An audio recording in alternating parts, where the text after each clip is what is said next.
start the introduction of the parasitology laboratory examination. We will look how it looks like and how it's the method. We have a lot of methods to have examination about the medical parasitology laboratory. And this is by me, Dr. Inga, from Sangko Environment. And I will show you after this. Okay, this is my curriculum vitae. If you want to know me, okay, you can see I'm as well. I can speak Indonesian, English, and as well German language. And you can as well German language. You can as well talk to me with German language. And I'm the head of the parasitology department now. And I'm working here since a long time, since 2012. Yeah, and now as well I'm working in the clinic as a medical doctor. And this is the organization that I've been this member of this organization. And this is international scholarship program that I have been made. And the last time, this is in May, in Dubai. I was a speaker there. And as well last year, Philippines, I was a speaker there. And the last 2 years in Malaysia. Every year, I want to always have another scholarship. And this is my research and publication. Okay, some of them you can as well look in Google Scholar. When you write my name in Google Scholar, you can see directly my research and publication. And okay, now I will start the introduction. You can see that in parasite, especially parasite disease, of course, a lot of community problems. Yeah? They will have a lot of causes as well, pain, and the most is death. Yeah, they can as well. And we know exactly that parasites, when they are coming through to our body, they are like they don't have to be like hey, I'm in your body. Yeah, but not. They are only quiet. They are only, I want to sleep here. But not only sleep, they are as well eating our body. Yeah, but in silence, in quiet. That's why normally they don't have, they are not showing the symptoms. Yeah, in our body. Yeah, that's the problem. But after that, after 1 year or 2 years or more years, then we are as well more weak, and we are again too late to have the treatment. Yeah, then after that, and the purpose of parasite laboratory examination is first to help determine the diagnosis or whether the patient is infected with parasite or not. Yeah, that's the first. And the second is that to determine the species of parasite that is infected. Yeah, that we can see here with this laboratory diagnosis, we can see exactly what kind of parasite that inside to our body, that infected to our body. And you can see as well the parasite laboratory examination. We can use live or research parasite.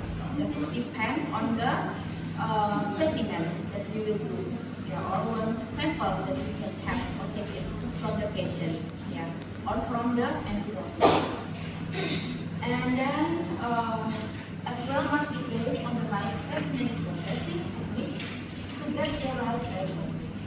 Yeah, when we are trying to have a good diagnosis, of course, the method and the processing of this techniques specimen as well is very important.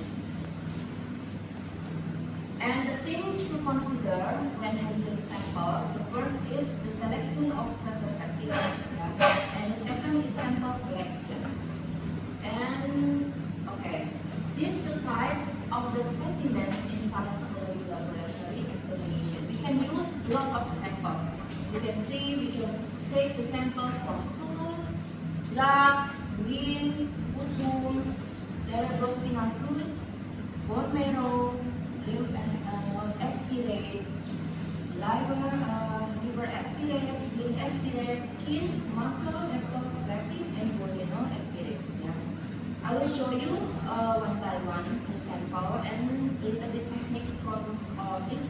But from the stool and blood, there will be more information in the second and the third and the fourth thing. Yeah. Because in the second we will learn about the intestinal parasite, right? Yeah, and the third. And the second we will learn about the candida, yeah, candidiasis. So stool I will give more in the third thing. And blood I will give today only to check microfilaria or filariasis. And the other about malaria we will learn in the fourth. Okay? Okay, and the technique used for laboratory diagnosis of parasitic disease, we can use the technique. First is microscopic examination, and the second is culture, and immunodiagnosis or serology, and immunochromatography, and as well biomolecular methods. Yeah, but the most important is microscopic examination because this is the gold standard normally for all the parasite infection. Yeah, when the parasite infection come to our body, we need to be sure that the parasite is really inside to our body. Yeah, we cannot say, oh, example with serology. We can use tip trick, yeah, and then kit test, yeah. We can use very easy with blood, yeah, from capillary. Then we can directly have the result, right? Yeah, only positive or negative sample. But we cannot be sure that this parasite is really infected to our body, or maybe this is only a false. Yeah, you know exactly that with microscopic examination, we can see directly with microscope. Oh, we can see that this parasite is really infected the patient. Yeah, and with culture as well, this normally as well very good, but takes a long time. Yeah, that's the problem. Takes a long time to get the result. Yeah, and then the patient cannot be treated early, and then after that it's too late as well to give the treatment to the patient. Yeah, and with molecular methods as well very good now. Yeah, we can see with PCR. Yeah. With PCR, we can as well directly see the kind of what is the type of the species that infected. This we can as well use now in this modern time, yeah. But the problem is that not such a lot of clinic or hospital or some of the laboratory clinic, they still don't have this machine. Yeah, because this machine is very expensive, and as well the kit to get this result from this PCR method is as well very expensive. Yeah, and the patient as well, when they don't have such a lot of good income or good money, or when they don't have whether they don't have from the government giving them good health system sample, that we cannot use this molecular method. Then in the end, back to the microscopic examination because it's the most cheaper from all. And this you can use microscopic examination to check intestinal, urine, bowel, and as well blood, and can detect preparation with or without directly or by concentration method.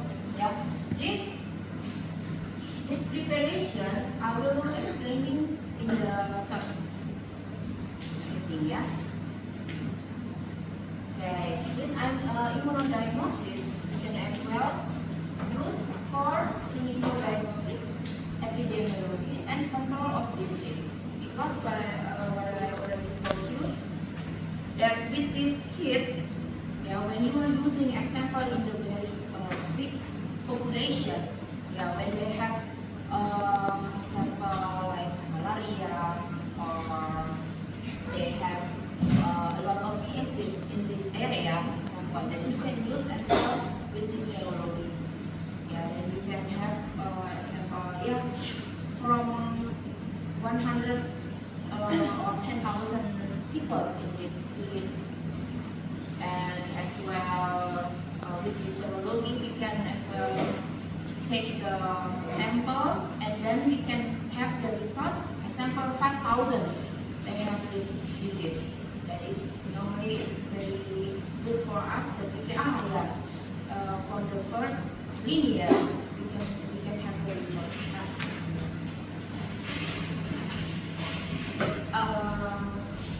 And then,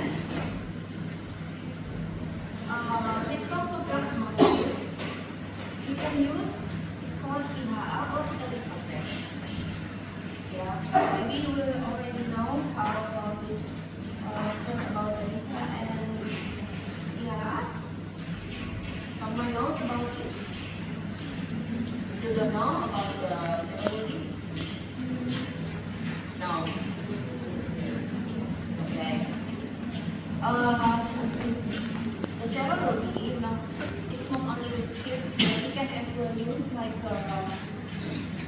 ELISA test. It's called like we take the samples and then we are using some of the enzyme and we put all together the one of the plate, big plate, and they have a lot of holes there, and we can use from the concentration from the one sample 150 and then 140 and then 100 and then 120. Then we can see from all of these scores that they have different, and then we give color to these samples, and then we put this to the machine. Yeah, they have special machine to check, and then they have directly the result about how many concentration they found. Example, when they have infected from the toxoplasmosis, and then in one per 160 example, then we can directly know that, oh, this is exactly this patient got infection from the toxoplasmosis, something like that. Yeah, and they have some method about sandwich ELISA. You can write them on maybe on your note, and then you can put it paper. Yeah, they have some of the method from this. And from immunochromatography, it's the same, but you can use as well dipstick, and this is for malaria. Yeah. In the fourth meeting, we will have this information. Yeah. And from the biomolecular method, it's with PCR. Yeah. And with PCR, is as well, we can see almost all of the infection. Not only parasite, but bacteria, all of them. Yeah, we can use small PCR. Yeah, and we can as well identify species. Yeah, that we can know exactly. For example, we have a lot of malaria infection. Yeah, Plasmodium, Falciparum, Plasmodium, Vivax. Yeah, but in the end, with this PCR, we can know directly that, oh, this is the Plasmodium vivax infection. Yeah, already. With that example, we can use for PCR is diarrhea, is Plasmodium, Enterococcus morbidica, or other bacterial organisms. specimen, the first we need collection, and then preservation, and examination method, and staining, culture, and enterobiasis examination. This is the special method that today we will do a demonstration. How to get the samples about this disease, enterobiasis. And this is the parasite that can be found in various species from stool specimen. And Amoeba, here, and all of this. And this is the stage of the parasite. Then this as well on the third. I will review. Okay, now urine species. With urine specimen, we can look some of the parasite, not all, because this depends on habitat, where they live in our body. And normally it should be collected in the morning, and then after collected, examine and process as soon as possible. And from the centrifuge, it cannot be so high speed, only a little speed, then less than 200. And then we can use microscope to the examination. Example, we can see species of Schistosoma pneumoniae, egg. And then Microfilaria from the Microfilaria Batropi, and Proposolid from Trichomonas spinalis. This we can see in the urine specimen. And with sputum specimen as well, mix with an equal amount of 3% natrium hydroxide solution, and then spoon at high speed. And then the surface solution was discarded, and the precipitate is examined under a microscope. We take the precipitate, and then in the microscope we can see example Paragonimus mustamani egg, and Ascaris umbilicalis. This is the larva. And from vaginal and urethral specimen, normally for identification of Trichomonas vaginalis. Today we have as well demonstration about this, about how to examine Trichomonas vaginalis. And we can using wet mount to see the movement of the parasite. So we can see the parasite is still moving, and as soon as possible before the parasite dies. And normally we know exactly that this is the sexual transmitted disease, So the partner from the patient as well needs to be checked, because we need to be sure that the patient, the partner from the patient as well clear, and they don't have this disease, or when they have this disease, as well need to be treated as well. So both of them need to be treated, because they have big problem. Import. So when the patient or the wife is already treatment, and then they are as they give as well to the partner, and then coming back like that. So import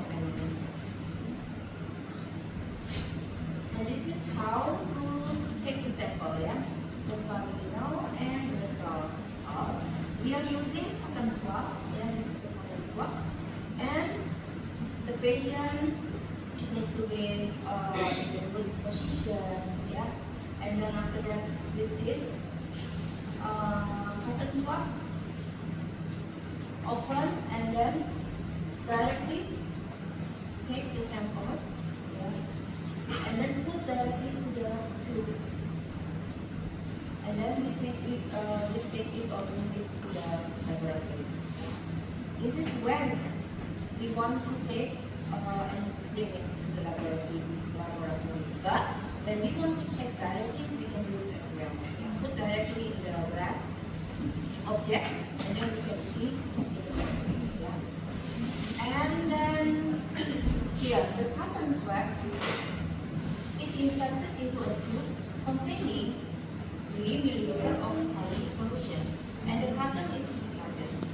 Yeah, and then swirl for 2 minutes or allow to settle for 10 minutes. Then discard the supernatant. And then take 1 drop of sediment and then drop it on the object glass. Yeah. And cover it with the cover glass and then directly in the microscope examination. Yeah. And you can see pulmonary foliaris movement.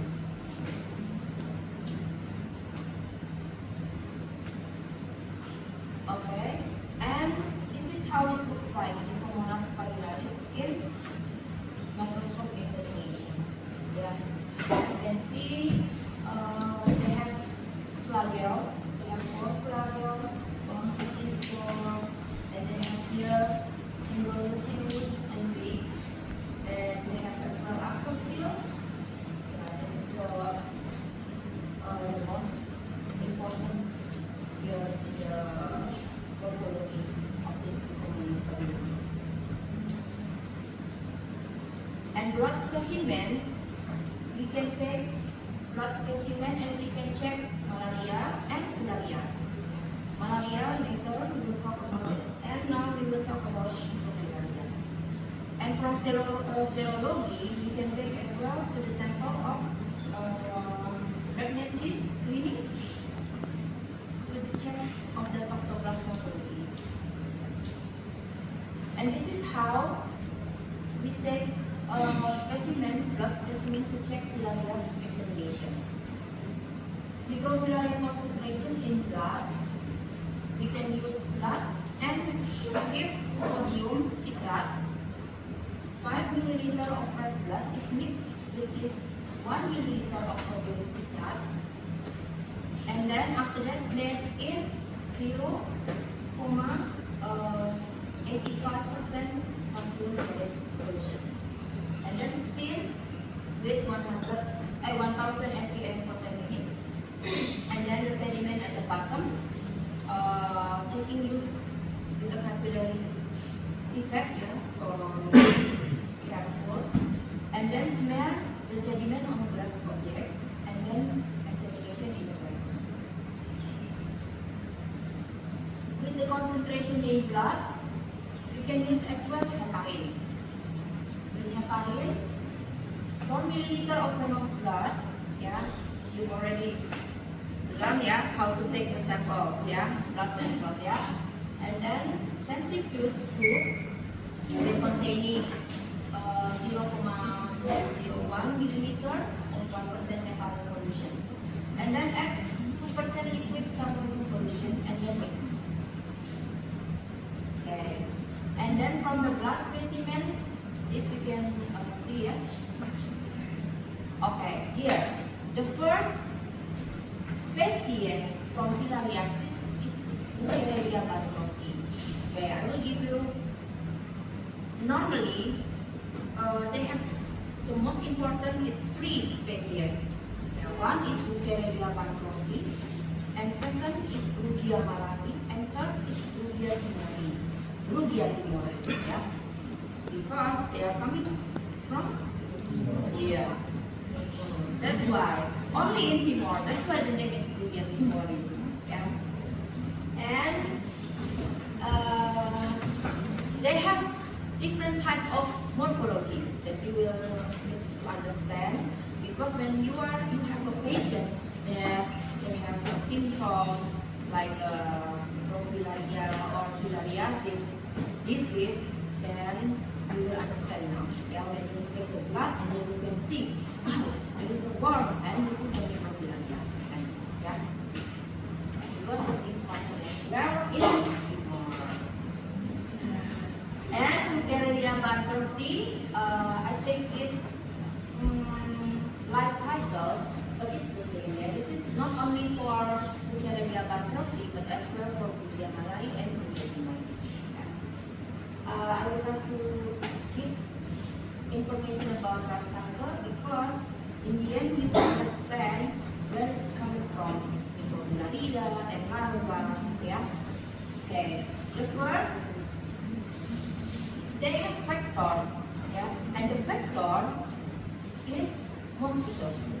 Yeah, they have kind of species mosquito that become a factor, yeah, from this filariasis. And in this mouth, yeah, from this mosquito, they have larva. And this larva living in the proboscis of the mosquito.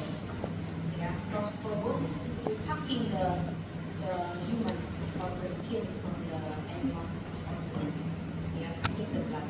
That is proboscis. Yeah, and they are living there. And when they sucking the blood, and this larva, it's larva third stage. Yeah, please remember, okay? Larva third stage. Yeah, this is the infective. Yeah, the infective filaria that come inside the body, yeah, to the human body. And they're sucking, and this larva going to human body. And then after that, they become adult in lymphatic system. Yeah. And after that, the adult of the filariasis, the filaria species, they are producing microfilaria. Yeah. This is like a child from them. Yeah. And this microfilaria migrated into lymph and blood channel. So they are coming to the capillary, yeah, to the lymph in the night. Yeah, so they have the periodicity. It's called nocturnal periodicity. Yeah, so when we want to take the samples from the patient, it should be in the middle of the night or almost in the morning. Yeah, yeah, that's a little bit difficult, yeah. Because we need to go to their home and we need to take the samples in the middle of the night. Even when they are still sleeping and you need to, hey, knock, knock, knock the door. We want to take your blood sample, yeah? Yeah, but it must be, okay? And then, after that, the mosquito take the microfilaria in the middle of the night when they are sleeping as well. They take.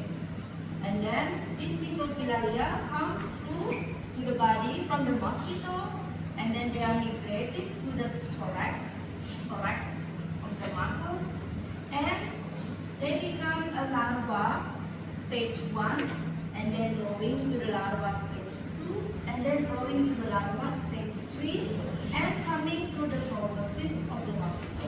They are coming to the head from the mosquito and stay in the proboscis until they sucking another human or another animal. Yeah. And this is the adult. Yeah, you can see this is the adult from filaria, yeah, from Filaria bancrofti or Fugia malai. And you can see this is the female, and this is the male. And the male normally they have this apparatus stickle, and they have testes, and female they have ovaries. And this is the microfilaria from Fuchsia bancrofti. I told you they have 3 species. Yeah. First is Fuchsia bancrofti. And what's important here is the head room. Here, the head room should be 1 divided 1. Yeah. 1 and 1 from the length. Yeah, the room here, 1 and 1. And here, the sheet color is clear here.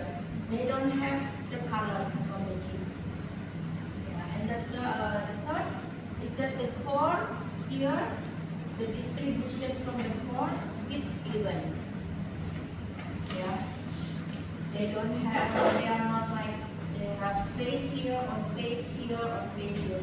But in Rugia species, they have here some space. And normally the tail as well straight.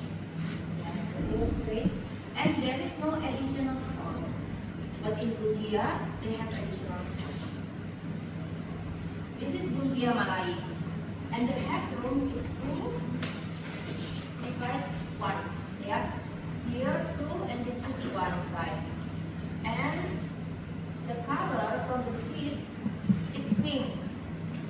Only Rugia Malay have this color. And here they have this core, 1 or 2 more, and this core as well. The distribution from the core is as well. There's a lot of space here. There's a lot of space here. Yeah. That's the most important. And this is Rugia Tubari. You can see here there is more space from the headroom here. 1 and 1. And the distribution as well.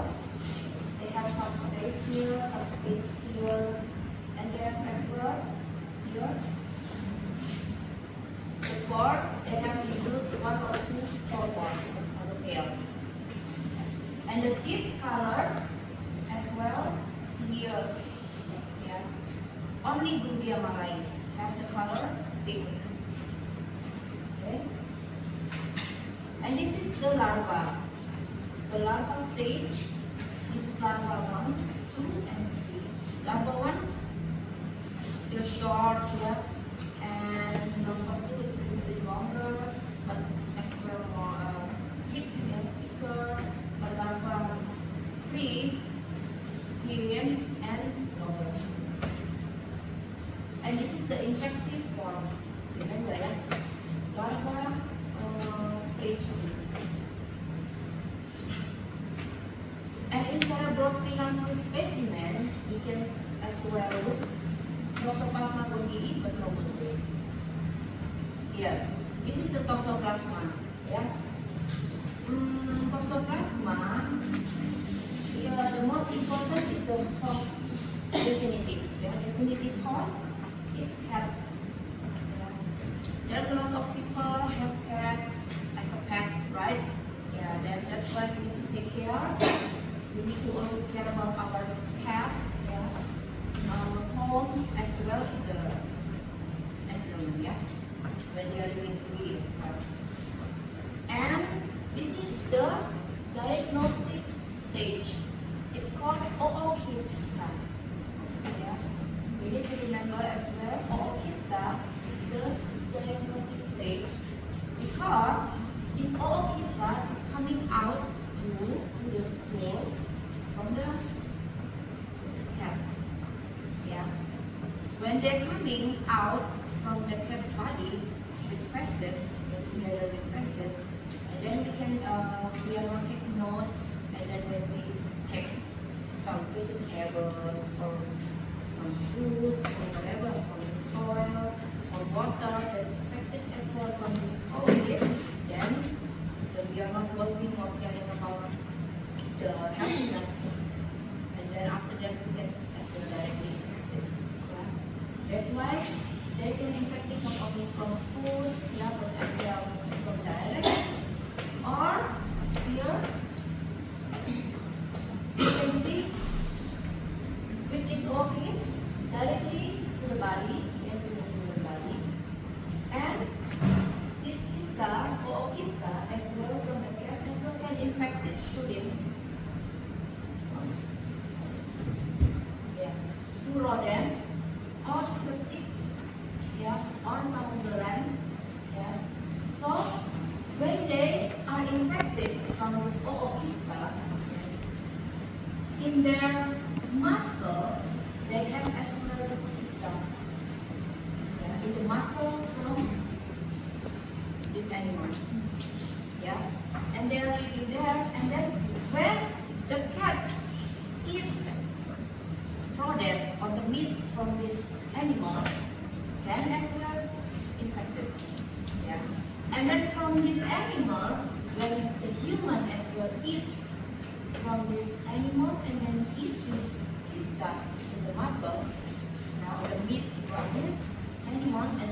well can infect it.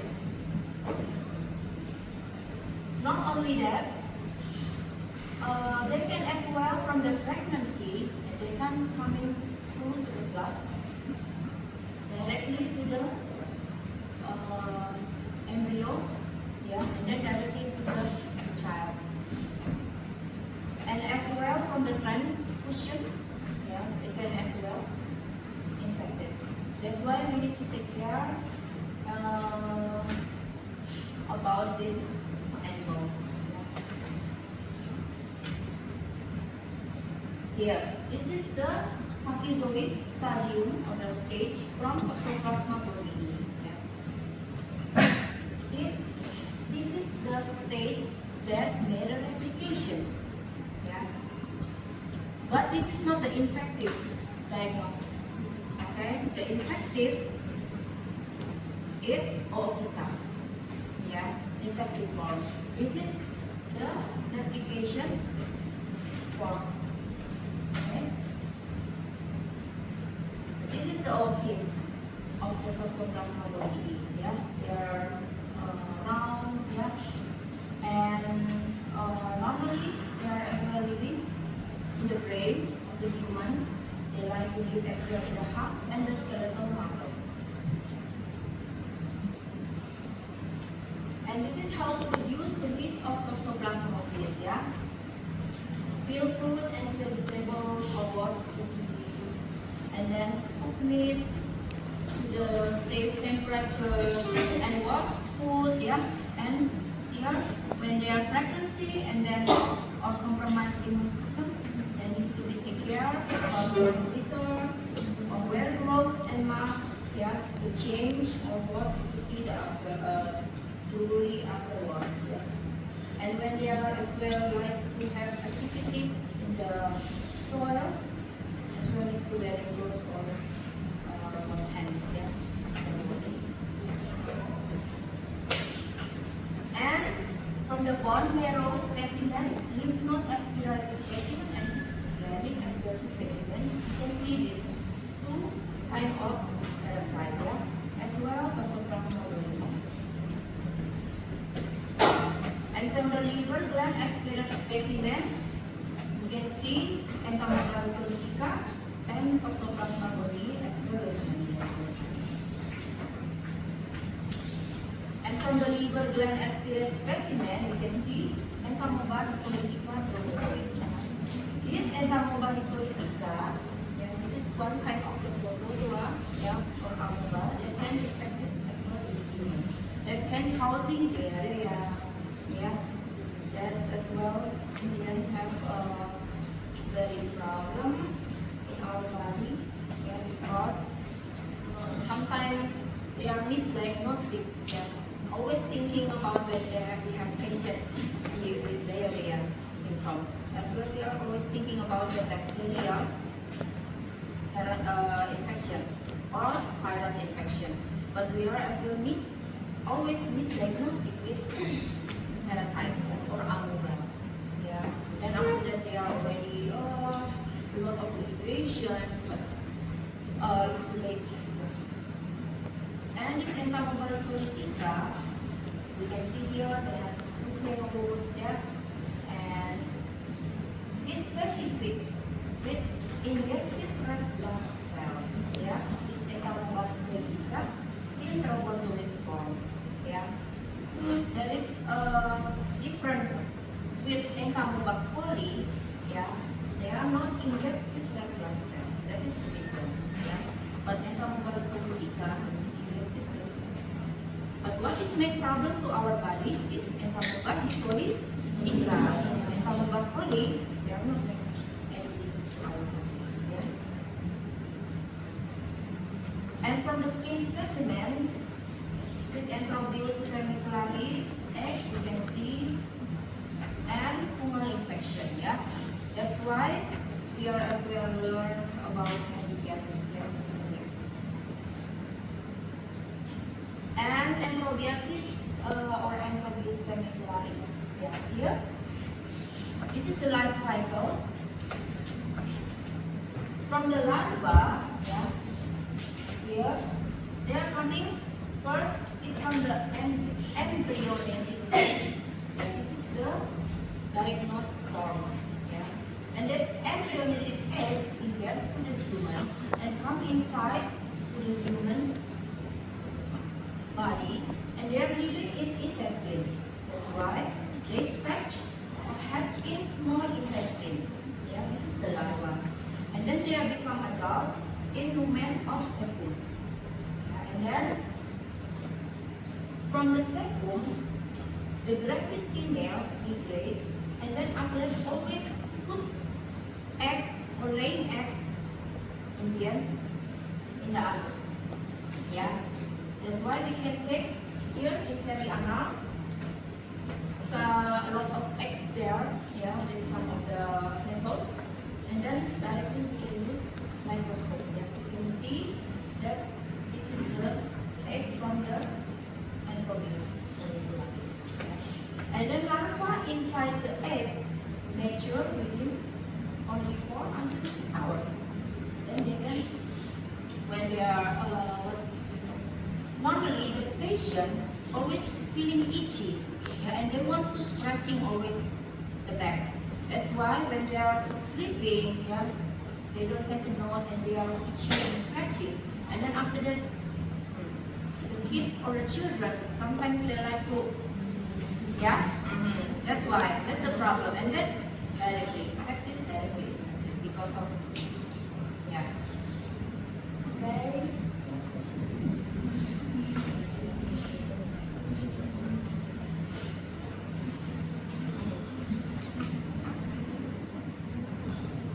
Okay, this is the adult, yeah.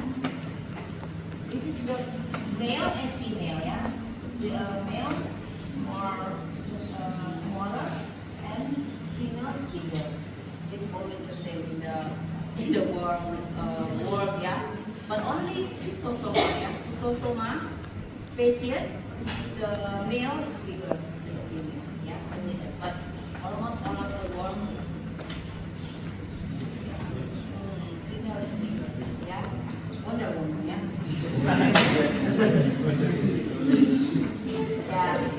And the male, normally they have here single word, and the tail as well, yeah, a long pointed tail and a long pointed tail.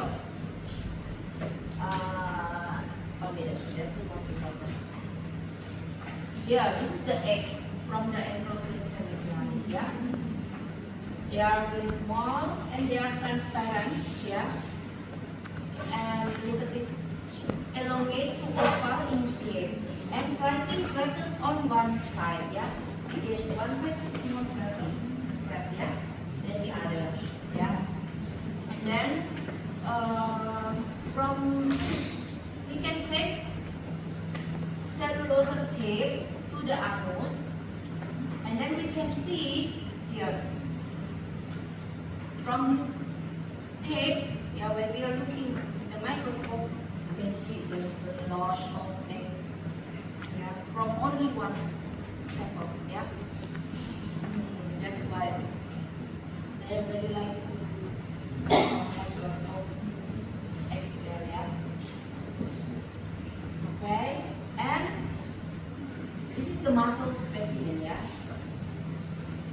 Trichinella spiralis. Yes, we can see the larva. Yeah, this is in the muscle. This is in the muscle from the human. Yeah, so there it is there. That's why we need to biopsy. Yeah, when we want to know this Trichinella spiralis in the muscle specimen of the human body, we need to take biopsy. Because they are normally like a tumor. Yeah. You can see from the structure they are like a tumor. And then when you take this biopsy, you can see. And as well, surrounding with all inflammatory cells. Yeah. Here, there's a lot of inflammatory cells surrounding the Trichinella spiralis species, yeah, in the muscle. This is the special morphology from Trichinella spiralis. from the duodenal aspirate specimen, you can see dia lambian. Yeah. This is the thrombozoid. It looks like the same with not. Yeah, it looks like the same, but they don't have a lot of flagella here. And then they are like a pear shape. Yeah. And this is from the duodenal aspirate specimen. The egg from the Fasciola species. Yeah. This as well. They have here. The most important is they have here overplate. Yeah. Overplate from the egg. And from another from duodenal aspirate specimen is Phoromys sinensis egg. Yeah. They are like bulb, yeah, bulb from the lamp. Yeah. And they have as well operculum here. This is the operculum. Yeah. But the difference is this is not like a bulb, but this is like a bulb. Yeah, that's the difference. And the inside from this egg is miracid. And this is the Rapidibone larva from the hookworm, yeah. And this as well normally infected the mucosa from the small intestine.